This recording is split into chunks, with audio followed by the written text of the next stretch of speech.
Everybody, we're at a monumentous number here with Cutcliffe number 30 and 8 more flies to go. Straw, silk per usual. And this calls for dark red squirrel. Here's my little bag of red squirrel hair. Now, uh, I've talked about this before. You have it there. At this point in time in the UK, the only squirrel species that was there is called the Eurasian squirrel. So it's a red squirrel. The rib is going to be straw silk, and the hackle calls for a light rusty blue. This is a Collins cape that I purchased that was in the rusty dun category. You can see it's mostly blue, but there is or gray, and there is just a teeny tinge of rust speckled throughout, and I think that's the idea here. But back to the squirrel situation. So the gray squirrel and the fox squirrel, pine squirrel, all those species are American species of squirrels, and the gray squirrel was not introduced to the UK until I think the late 1800s, early 1900s. It currently has taken over, and the Eurasian squirrel is, I believe, endangered and is on the climb back. But when you hear about squirrel being used in patterns, I would say, pre 1890, you know, maybe even pre 1900, they are talking about this in this color pattern. They don't say anything but squirrel. So it's this kind of mahogany, rusty, cedary kind of color of red. And on the squirrel itself, there's the dark red parts, but obviously there are lighter parts, there are whiter parts.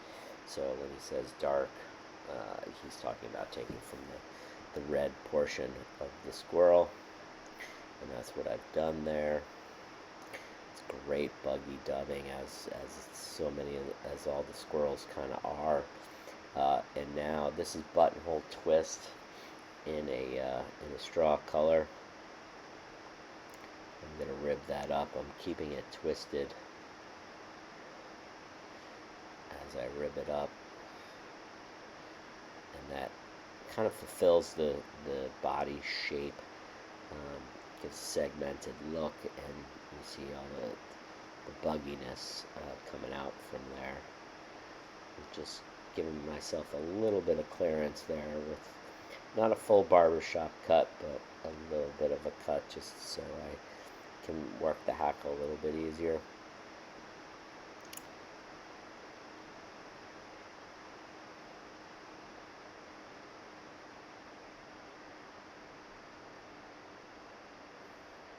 A lot of these kind of hackle colors and types that Cutcliffe liked, and people this generation like these very speckled, dusted hackles with, one background color, for example, red speckled with yellow or gold, or a dun speckled with rust, are not easy to find today. They're not sought after colors any longer. Pardon me. But in and among the variants, and if you have the opportunity to go to any of these fly tying shows, sometimes in the buckets you can find, in the bins you can find these kinds of things, because they certainly still exist and are grown and grow. They're just not as sought after.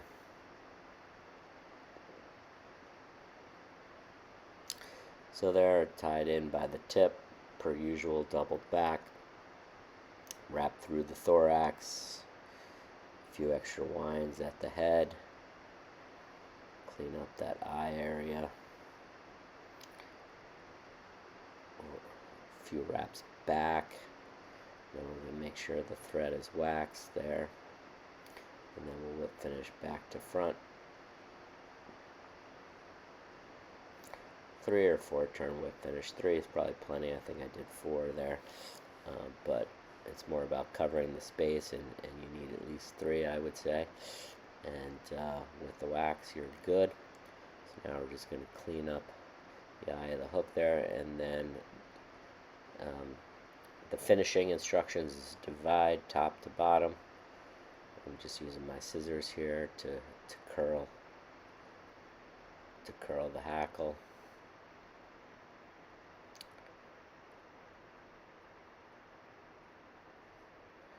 And there you have it. Full Cutcliffe number 30. And you can see how that hackle beautifully blends with that red squirrel color-wise. Pick out the thorax, brush out the thorax would be the final step and finish there. I did a little pick out. I kind of left it buggy to begin with. I don't know that, but you can certainly brush it out more. And that's the pattern.